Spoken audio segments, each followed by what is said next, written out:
Hey, friend, I've got a little bit of an interruption this week on the Hopecast with Rachael Flick. I was in the middle of my two-part interview with Kirsten Samuel, and we are going to pause that part two until next week. Today, we are going to do a special feature with an incredible woman named Gilbert Ravella, specifically related to the shooting that's happened in Boulder and the death of Officer Eric Talley. So stay tuned with us for part two next week with Kirsten Samuel. Hello and welcome to the Hopecast with Rachael Flick. Rachael is a speaker, inspirational author, and an overcomer. As Rachael is walking through her own journey of grief, she's challenging others to persevere and overcome their own circumstances. Find out more at rachelflick.com. Here now is your host, Rachael Flick.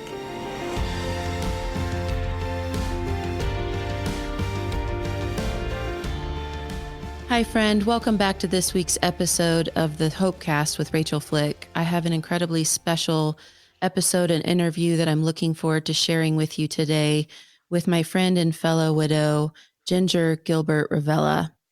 In 2006, Ginger was widowed by her husband, Major Troy Gilbert, of 13 years of marriage, and she and Troy had 5 children. And as of this recording, Ginger has now been remarried to Colonel Jim Ravella for 13 years, and he had 2 boys with his late wife. Ginger works with Be Still Ministries and the Never Alone Widow Ministries. She has written a book called Hope Found with her husband, Jim. They have a website where you can reach them at theanchorofhope.com. Ginger is also an ambassador for the Gary Sinise Foundation, which supports military veterans, first responders, and their families. If you want to get in touch with Ginger after this interview, you can find her on Instagram at Ginger Gilbert Ravella. Hey, Ginger, thank you so much for being here. Hey, Rachael, thanks for having me. We worked through our technical difficulties and look at us. We did. We're making it happen anyway. This is a really special interview, so it was worth the fight. It was. Yep. Somebody out there needs to hear what we're going to talk about today. They do need to hear it. Okay, so for people around the nation, it's made the news, pretty wide scale national news, but we have had that shooting at the King Soopers here in Boulder this week, and the Colorado community has been significantly and severely impacted by this mass shooting. And so I wanted to take this opportunity with you, Ginger, as a fellow widow and as an incredible picture of resilience and someone who has walked through hardship and has just the light of hope and beauty shining on her everywhere she goes. You guys, this woman's smile is just amazing. And the light in her eyes is just very inviting in a way that, so I went on one of these Never Alone Widows retreats with Ginger and another widow, Rachael. Tell me, Rachael Faulkner Brown, right? Yes, correct. Okay, so Ginger and Rachael do these retreats to minister. And I just was like, oh my gosh, this woman is amazing. I think I'd like for her to hug me for a really long time. And so I wanted to bring her story, her love, her light to this and have a conversation for people who are reeling right now in that shock and stunned space of loss, and just kind of talk through some of her story. And then we're going to talk in the end about practical ways that you can become a community who walks people through pretty big loss and grief. So that's our setup. So Ginger, would you please give us the intro of your story and kind of how you got to where you are today? Sure. I married Troy, my college sweetheart. We were from Texas, and we had the privilege of serving the Air Force. Troy was an F-16 fighter pilot, and I would have just followed that man anywhere in the world for as long as the Lord would have let me. And we had 2 overseas assignments. And let's see, in the 13 years we were married, we moved 11 times, and we had 5 children. And in September of 2006, he volunteered to go to Iraq. He'd been training, of course, his whole career, had flown in Northern Watch and some other places overseas, but had never got into fighting combat in Iraq and had the opportunity. He was at the time not supposed to deploy. He was an instructor pilot teaching younger guys how to fly the F-16. He was working for President Bush on Air Force One, and then he was the wing commander's executive aide. So he was a super busy guy, but all of it, all of it was supposed to keep him a little bit more at home, Right. less and Less at Broad. less at Broad. And but when Troy was given the opportunity, he was the first to raise his hand and wanted to protect and defend this country and help Iraq to become a democratic nation. And so he left us in September of 2006. At the time, we had 5 children who were under the age of 8 years old. Our oldest was 8. Our second was 6. Our third child was 3. And then we had identical twin baby girls who were 6 months old. And yeah, I was 36, and and when he left, he was supposed to be gone 4.5 months, and I really thought, that was going to be the hardest thing I had to do, was just to take care of the babies while he was gone, and then 3 months into his 4.5 month deployment, I got a knock at the front door on a Monday morning. We were stationed in Arizona, and they came in and told me that Troy and his F-16 had gone down in a combat mission that morning. It had hit the news, and but they hadn't released his name, and they hadn't actually gotten into the crash site at the time. And so for 8 hours before they came back to my door, we waited and prayed and hoped that he had ejected, and that he had survived, and that he was fine. And when they came back, they told me really the unthinkable, which was that when our troops had gotten into the crash site, and a UAV Predator, I think, had filmed it prior, but the Iraqi insurgents that he was targeting, Troy that day was flying what they call close air surveillance, and so he was basically patrolling the skies as a patrol officer would patrol the streets. And so he was patrolling the skies, had a radio call from a downed special operations unit out of North Carolina, and they had a crash landing and were in the middle of this Iraqi desert without cover, and we're talking probably over 20 men, and they were being overrun by Iraqi insurgents. It was really early ISIS at that time in 2006, and so they're basically screaming over the radio, anybody who's up there flying close air, we need support down here on the ground.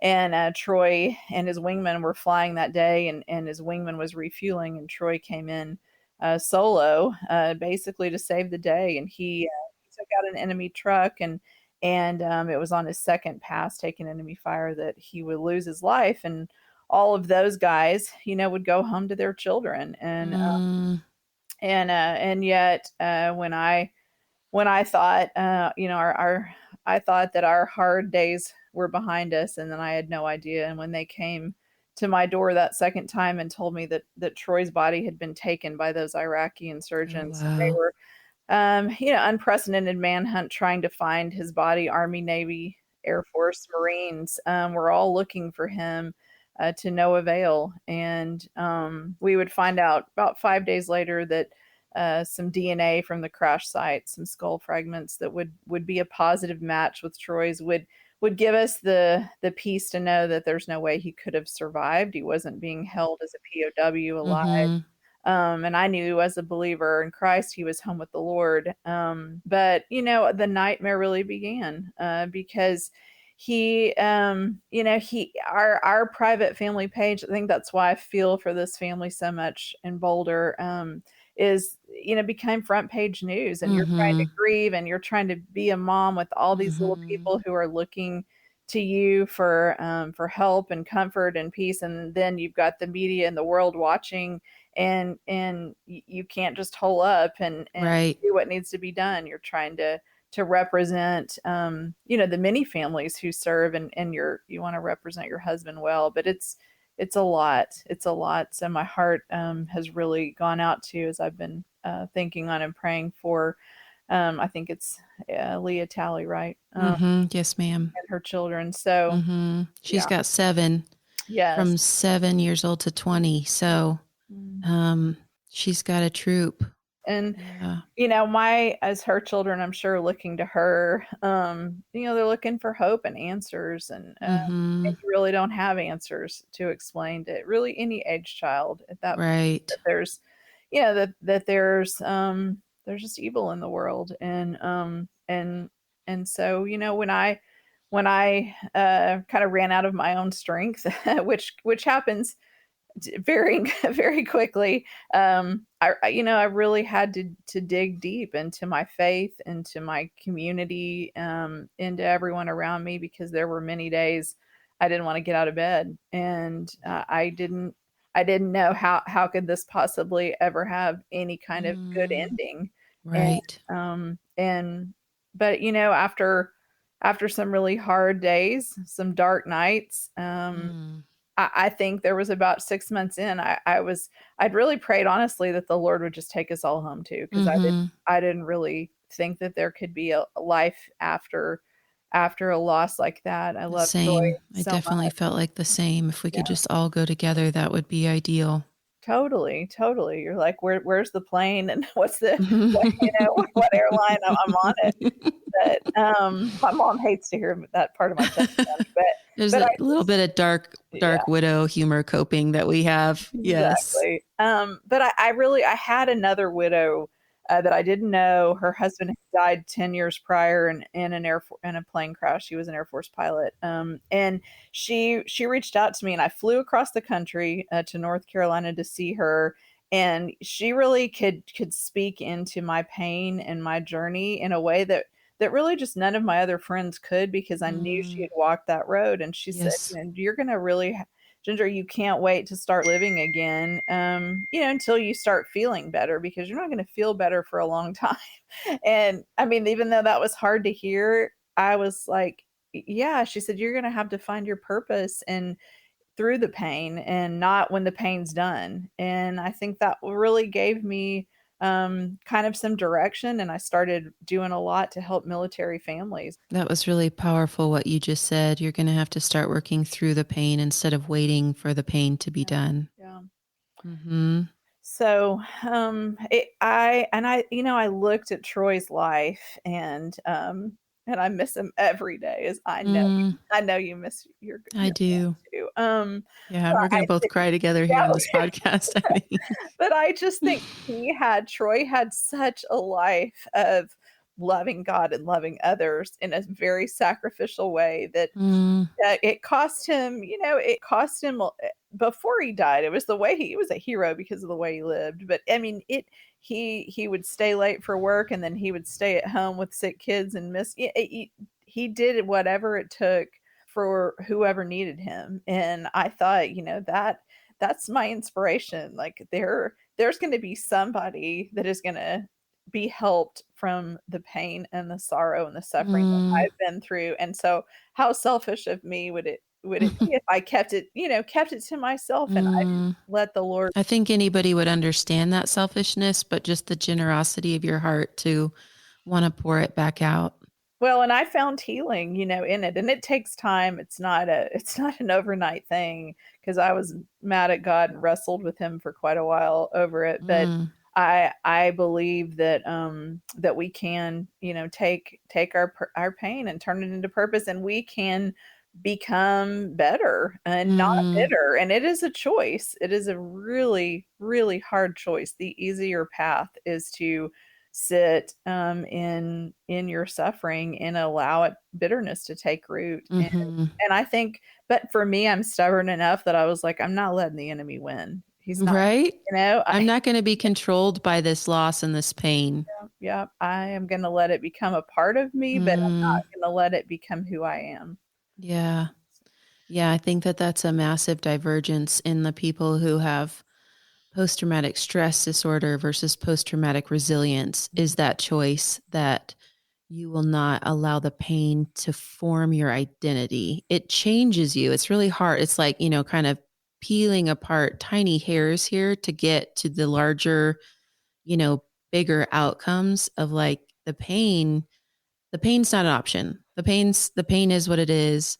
I just say like grief is like an uninvited guest. It comes when it wants. It stays longer than you want it to, and it leaves after it's had its way with you. And then you have to deal with whatever the remnants of that grief experience are. And so I think for people to understand that it just kind of has a mind of its own, and that's not negotiable.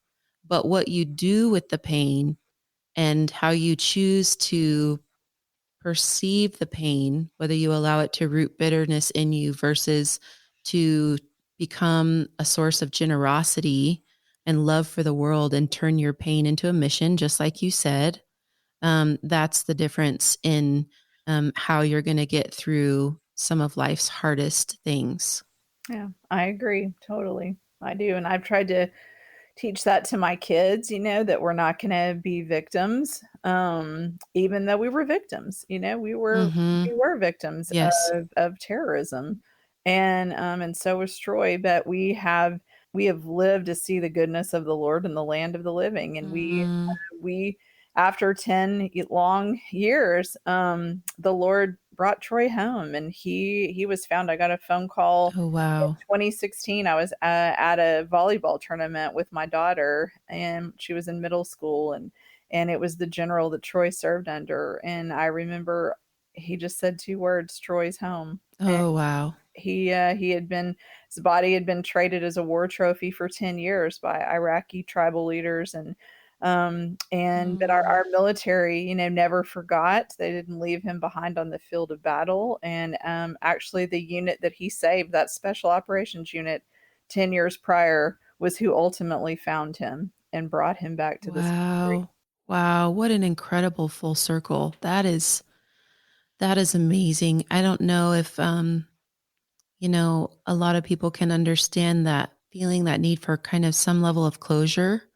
They'd done that DNA match and told you, he's not a prisoner of war, but to have that, kind of envelope sealed to say, like, I am confident, in that, and to have that. I mean, did you have any sort of ceremony or funeral with his remains? Did you bury them back at home? We did. No, we went back to Arlington, actually 3 times. In 2006, we buried the little bit of the skull fragments in a full casket. I didn't tell my children for years. They were just too little Mm. to understand that he wasn't there. And then in 2013, an Iraqi turned in some bones of Troy's toes, and for money. And they searched and interrogated, trying to find his body. We're very hopeful that they would find his body in 2013 after that man turned him in. And then nothing turned up.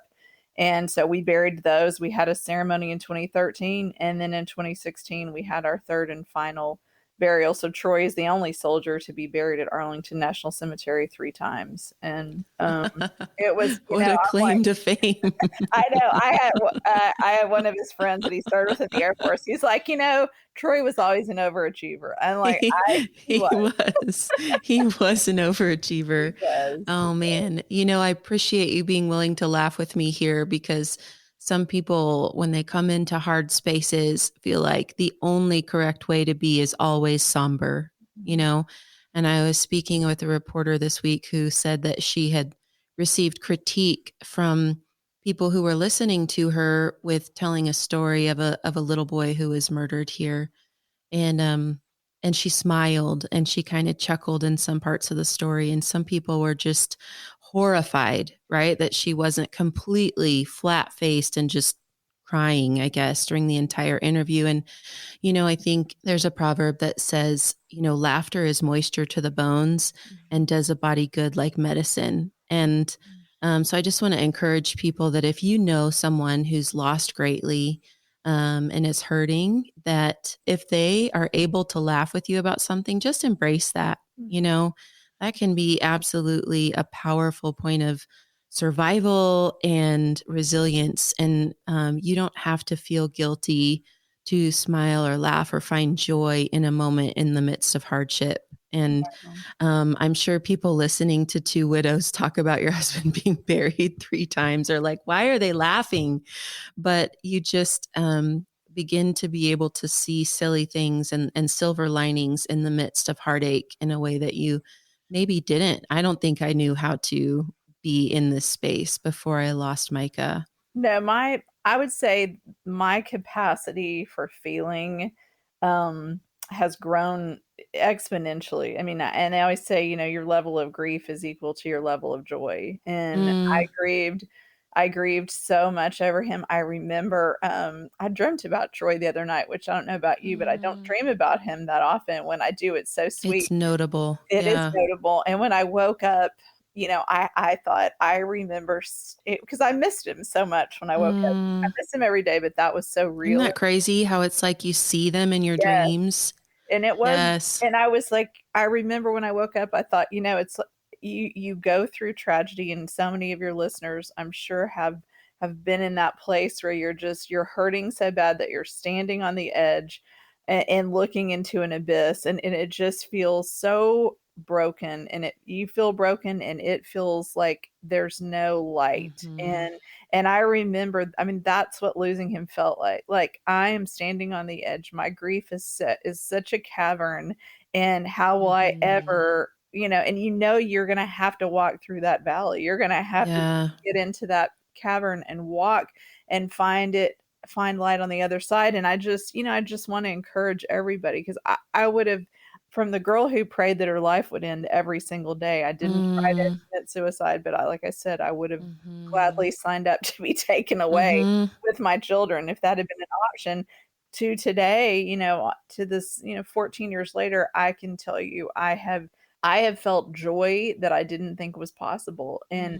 And it is only really through a complete and total healing work that the Lord can do in you if you go there. But it's work on your part too. It's kind of it's a team effort. And I It think, is. you have to sometimes just take that beating grief is, but allow yourself to feel everything. Because I thought, I don't want to come through this and be a zombie. I Hmm. don't want to be apathetic. I don't want to live in mediocrity. We never lived in mediocrity before. Troy and I lived life full tilt.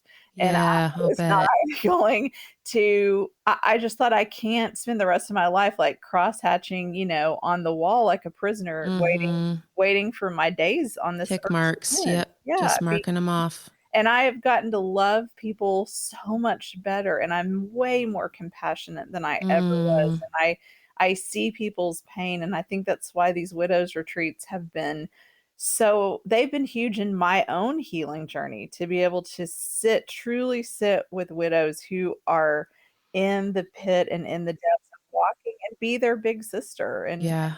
like we've talked about, Rachel, Yeah. just Yeah. knowing you can call me anytime, you can text me, you can message me, Mm. because there's just a sweet bond that you have when your heart has been broken. And so, yeah, You that's can really see that loss in a unique light. totally. So I was wondering today if we could make a team here and kind of talk to people about what it looks like to go through that dark, dark night, right? You said, I'm just going to have to get in this trough and I'm going to have to walk through it. Yeah. And, right now, this is the news cycle, right? The Boulder shooting. This is top of mind for everyone. Everyone wants to do something. Everyone wants to donate. Everyone wants to be a part or help or serve in some way, right? And that's what we know from just the culture around loss, is that when it happens, everybody's like, oh, how can I help? And then there's a little bit of a stereotype that has some root in truth, that it's like after the funeral, people just begin to trickle and funnel off. And um, that the week of the funeral is hard. But in my opinion, I don't think it's the hardest part of walking out grief at all, because you're stunned, you're shocked. Um, it's horrible, it's agonizing, but like when it gets quiet and the months linger and the pain gets deeper and darker, and people have gone back to quote unquote their lives, right? And so, in the story of Jesus, he has 12 disciples, right? So it kind of describes to us in the story that he has three really intimate friends. Like he takes those guys into the garden with him to pray with him. He holds those people really close. Those are his, in the widow language, those are the people that you call at 2 a.m. when you're sobbing and you can't breathe and you need an SOS call. And then he had 9 friends who were very close to him, but weren't maybe his middle of the night, desperation calls. And so what I would love to see is for the listeners of the Hopecast to understand what it looks like to walk people through the longer haul of grief and how to connect with people beyond that first week when you're donating, you're bringing casseroles, you're sending flowers, you wrote a card, which are all very meaningful expressions of support and sympathy. And I'm not making light of them in any way, but I think where we can grow, especially in the American acknowledgement of grief, is that it takes years to really walk through and find a new normal. It takes 3 to 5 years to process any major life change. And that includes, divorce, remarriage, like any kind of death or loss, all of those kind of big things take a long time to cycle through. And so, Ginger, can you relate to us in your story, maybe some of the things that would surprise people at longer points out, right? A year, 18 months, 2 years, 3 years, 4 years, and maybe even now you've been more than 13 years since you lost Troy. And I can hear the tears in your voice when you think about your love for Troy and the sweetness that he still holds in your soul. And can we help people come around what it means to grieve over time and that it's not tied up in a neat bow in 6 weeks of your money back? Yeah. Yeah.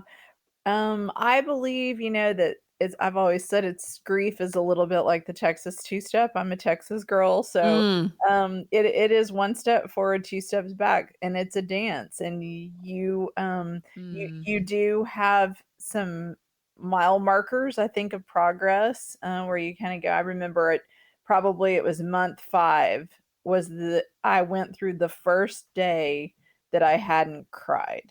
I mean, I cried so much, and I remember thinking, "I don't think I've cried yet today," And so but that doesn't mean I've cried a million tears mm-hmm, since, so it wasn't mm-hmm, like that was over, but it was just like, "Okay, maybe the searing pain, it isn't gutted me, now it's just just a sharper, but not mm-hmm, as stabbing." I think what helped me so much were the people, just like you said, who the people that were there initially meant the world to me, but it was the people that were really remembering me months down the road. And I would say 4 to 6 months was really hard, because I think, same. those first few, Mm-hmm, you're still on everybody's minds, and then kind of after that they're getting back into their regular life. And so I would say, for us on the other side, you need to put those people's, put them in your phone, put them, set reminders, set mm-hmm. alerts, like when's a birthday, holiday. I mean, Mother's Day was so painful. Yes. Mother's Day hurts. I know you remember Oh that. my Like goodness.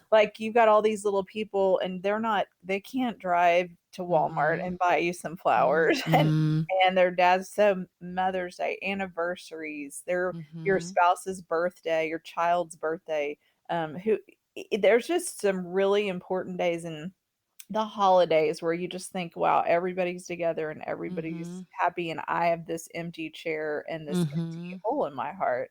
And then just saying, hey, I'm going to the grocery store. What can I Yeah, I get for you? can't leave. Yeah, just anything. And I tell people, Yeah. I think we wait for the perfect words. Mhm. We want to articulate, we want to say the right thing. And so sometimes we just don't know what to say. So we kind of hold back, and I'm telling you, there is nothing anyone said to me in those days where I was grieving so much that helped take away the pain. I mean, there's the promises of scripture. You need to be reminded of those, yes.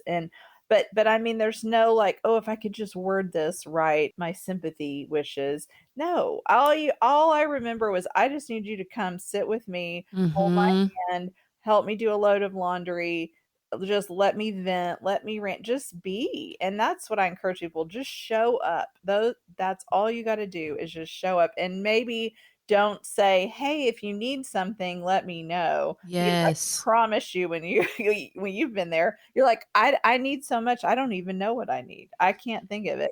That is exactly what I was hoping that we could touch on, is that people are so generous to say, call me if you need something, I'll be there.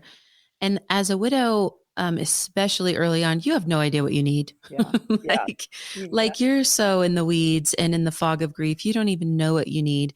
And then in the part two of that is, you kind of think, well, I do need this, but is that weird that I would ask them to make a run to the grocery store for me? And so my like specific point of encouragement for people who have someone in your life who is grieving is think about what you do well, right? Like maybe you have a teenage son who mows lawns, right? Or maybe you're really good at organizing, or maybe, you're a great redecorator and the widow in your life wants to repaint her bedroom because she needs a new, fresh vibe in that bedroom that she shared with her husband, right? Think about the things that you are gifted in, that you do well, and tell that grieving person in your life, hey, I'm great at these kind of things. Write it down, send them a text, send them an email, because they'll probably forget that they ever had this conversation with you in the first place. Right. And then allow them to choose from the things that you do well, because just call me anytime. That's really hard to turn into functional Right. help in that long run.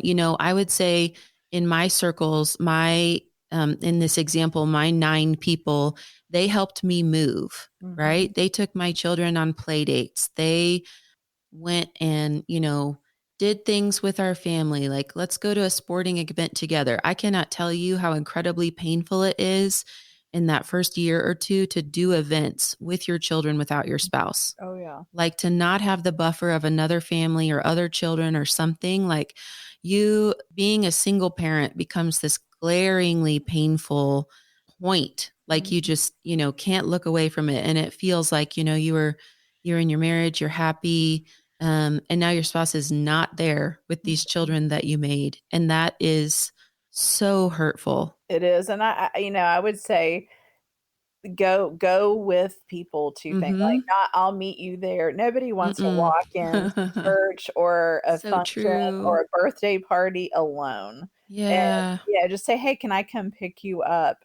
Or, "Hey, I'm gonna bring you a meal. Which night's best, Monday or Wednesday?" I mean, like, Mm-hmm. really Yes. make it specific, like you said. Don't leave it open-ended, because more than likely, they're not gonna be able to reach out to you. So, but of course, I mean, the finances, are very helpful. So if you feel led to Yes. ever donate to a fund or send a check, I remember I got a check one day in the mail and it was like for $5. And I remember thinking it was obviously I didn't take it as that's all they're giving me. I thought that's the most they can That's give what they me, because have. they found my name and my address. It was Mm-hmm. somebody that lived across the country, a little, Mm-hmm. elderly handwriting. I mean, they gave what they had, and that Mm-hmm. meant more to me than anything. It didn't need to be something big and flashy. So I think don't get hung up if you're trying to think of something really massive to do for Mm-mm. this The family. little things The really little matter. things matter. Yeah. Yeah. Mhm. Yeah. I love it when people say, hey, you're on my mind. Can I get your coffee order? Yeah. Yeah. Right? Like, or I love flowers. I know everybody doesn't love flowers, but like, just sending me flowers either randomly or for something like, my anniversary with Micah, right? That they remembered that day. Or, my friend took my kiddos, Christmas gift shopping for me. So Mhm. I actually gave her a budget for them, right? I sent her with money and Yeah. she took them shopping and she helped them wrap it and she sent them back. And so they got to have that, right? Which was special for them because they want to give mom gifts. But like you said, they can't drive, they don't have a job, Yeah. Yeah. and so that piece, which would be simple and not costly for someone to be able to do those kind of things in a grieving person's life, are really powerful. It's so funny you said the $5 because I still remember I got a bag of quarters from, I think, a little girl who was in 5th grade with a sweet, sweet letter. And she had basically dumped her piggy bank Mhm. and sent it. And like that might have been one of my favorite things that Mhm. I received when Micah passed away, because just like what you said, they gave of what they had and that was what was in their heart. And I just think Right. that it's so beautiful. Well, and I think, especially when we're talking about widows, and you immediately feel the weight of trying to be the father Mm, to your kids, to be yes. the mother and the father, and most of us, we don't have that skill set. Mm-mm. And I remember we had these little Pine Derby car races at church Mm, right after Troy died, and I remember one of his friends, a pilot, came in and got the block of wood and said, "Okay, dude, we're carving this car," because I wouldn't have had the first idea how to make right. a race car. And then another day, I remember another pilot came in and with a bike, and he said, "Okay, it's time to learn to ride this bike," and I wouldn't have done that. And so Mm-hmm. I think just remember, like, sometimes, I think we all get a little like, oh, we don't want to seem like, I don't want to make you feel like you can't do that by showing. Mm-hmm. Yeah, because we have to become pretty powerful to be able to Yeah, handle, two people's worth of taking care of our family.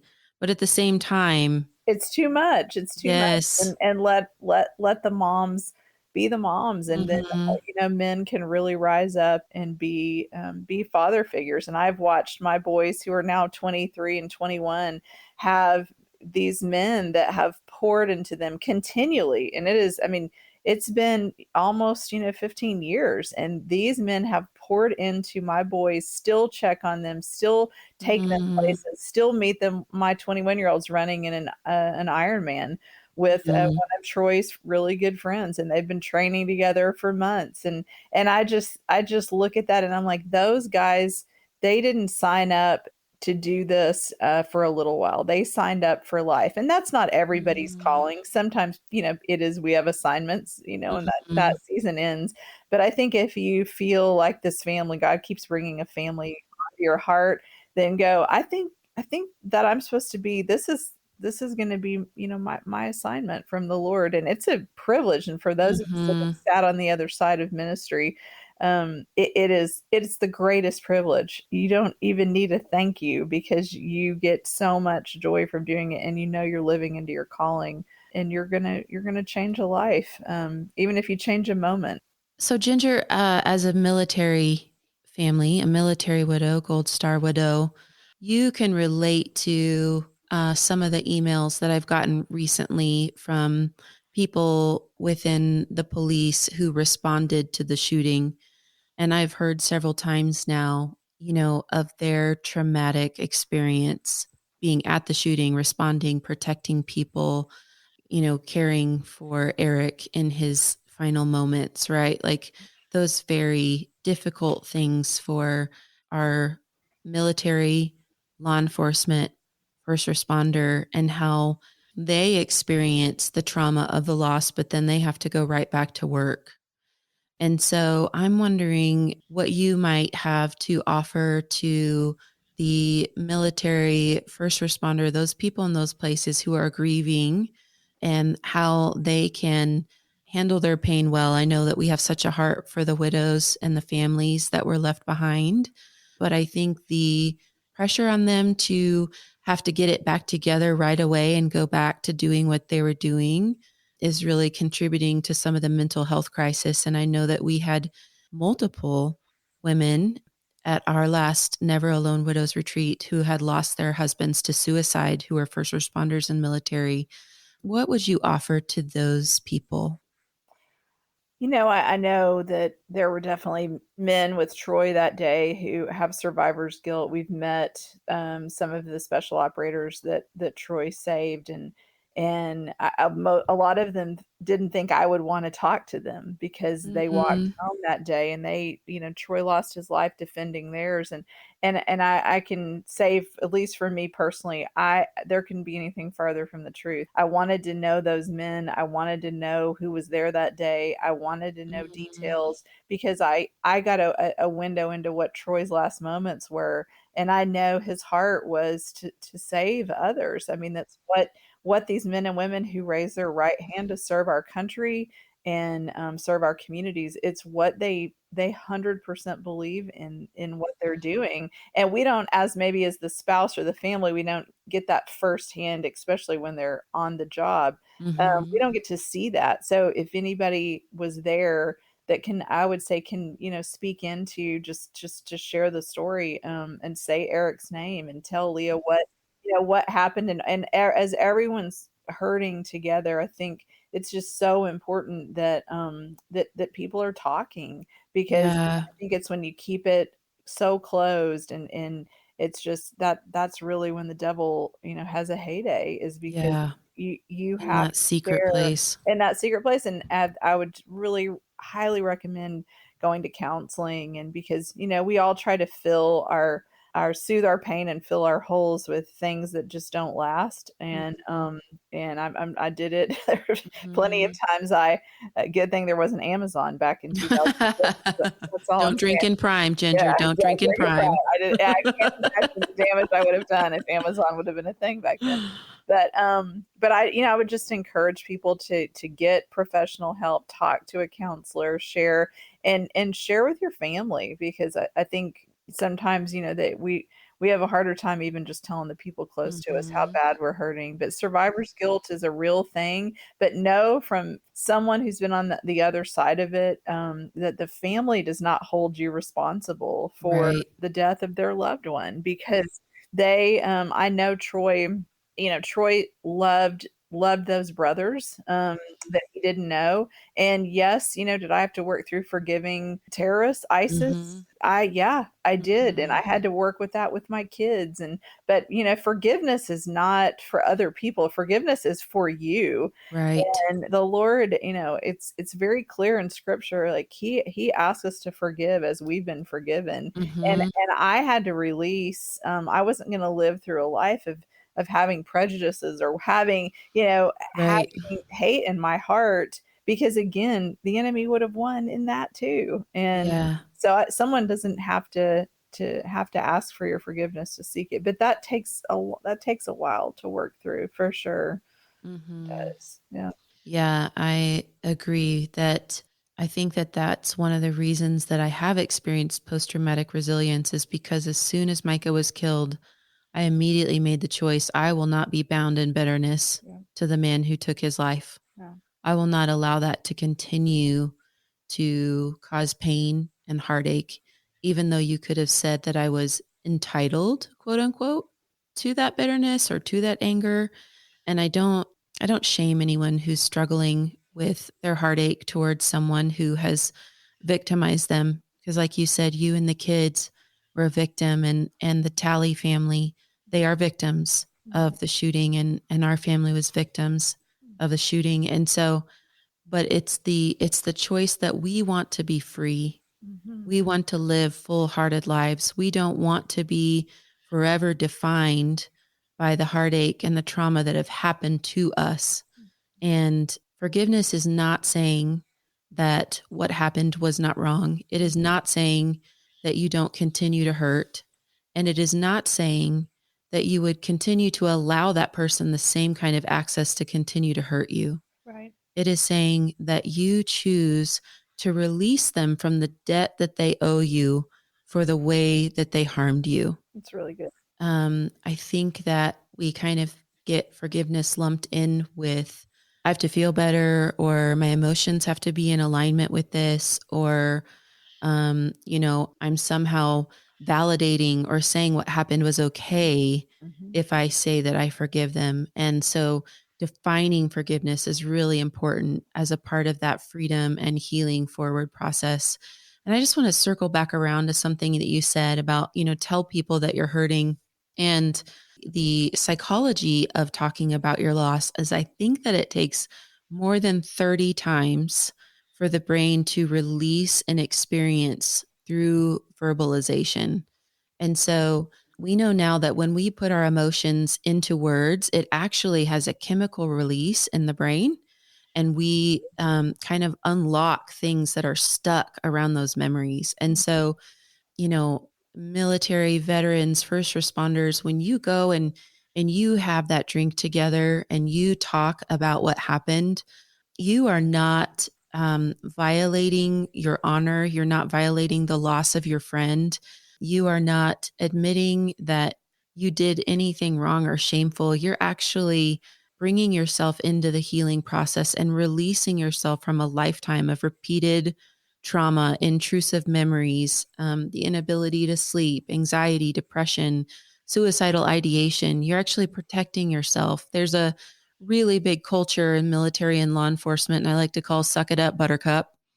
And there's a pressure to pretend that all is well and that you don't need help and that it's fine that you just witnessed a tragedy or a trauma, or that you helped clean up, a car wreck, right, with a child, and you had to handle a scene like that, right? And you just finish your paperwork and you go to the next call and you're just supposed to be okay. And that's not the reality of the human experience. And we weren't made to be able to do that. We do need some time to heal and to process. So if you are military or first responder, I just want to affirm to you that that is a need and that we need to break the stigma of asking for help and just needing to talk about the things that have happened to us and not walling them off in some place in our heart and hoping that they don't come back to haunt us, because they will.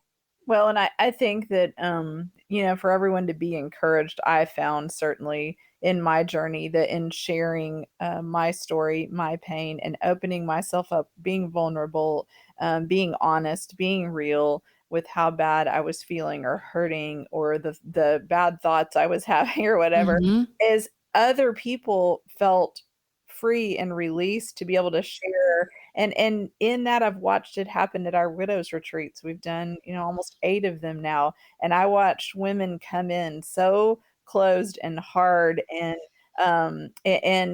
trying to protect themselves or whatever. Mm-hmm. But when they finally let go and they have permission because they've watched us, maybe as a team, women who've gone ahead of them, do that, and I watch them leave just lighter. Not So much not lighter. that the grief isn't there anymore, but it doesn't own them. Right. They can own the grief, and the grief doesn't own them. Mm-hmm. I know you can see it on their faces. It's like the burden doesn't weigh as much. Mhm. And there's literally a light on their faces that they didn't have when they came in. Yeah. Ginger, thank you so much. This was an incredible interview, and I'm so grateful that you made the time to do this so quickly. And we're going to release this tomorrow. 11 Mountain Time is Officer Eric Talley's line of duty funeral. And so I know that a lot of people are going to be really connected to this story. And I'm praying that this is an incredible resource for them and for the people who are immediately impacted by the shooting in Boulder. And then as an ongoing evergreen resource for people who want to know how to walk through hardship and tragedy for the long haul with people. So thank you so much for being here today, Ginger. You're so welcome. And please let Leah know and any other widows out there that your listeners might know of, please tell them about our Never Alone Widows retreats. And Oh, I am going to link that. I just cannot say enough good things about those retreats. we'd love to love on them, and found there's a lot of foundations out there that really want to help our first responder and military families, Gary Sinise Foundation being at the top of the list. And so, just encourage those in your world who are walking through a loss, especially through service of their country and their communities, to reach out, because they're grateful Americans want to say thank you. Yeah. Mm-hmm. Yes, ma'am. I will put those in the show notes. I was really excited to hear that Tunnels to Towers is going to pay the Talley family mortgage. And so I'm so grateful for the foundations that have already reached out in support of this family and the others who lost 9 other family members in the shooting. So this is an incredible resource. Well, And I'll be praying for your community and all of those families. thank you so much. Hey, everybody, this is Ginger Gilbert Ravella. She is one of the founders of Be Still Ministries and Never Alone Widows. You can find her book, Hope Found, that she wrote with her husband, Jim, at theanchorofhope.com. You can follow her on Instagram at Ginger Gilbert Ravella. Ginger, this was wonderful. Thank you so much. Thank you, Rachel. God bless you, sweet girl. Same to you. You've been listening to the Hopecast with Rachael Flick. To find out more, go to rachelflick.com. While you're there, you can book Rachael for your next speaking engagement. Her inspiring message will be sure to engage and touch the heart of your audience at your next conference, church event, or business function. Go to rachelflick.com to book her today. While you're online, you can discover more information about all of the platforms that this podcast is on. Also, be sure to click on the social media icons at the top of the page, and you will be directed to Rachael's social media sites. If you listen to the show on Apple Podcasts, we would appreciate if you would subscribe and leave us a review. Well, that's all the time we have for this episode. Thanks for joining us, and we will see you next time for another edition of the Hopecast with Rachael Flick.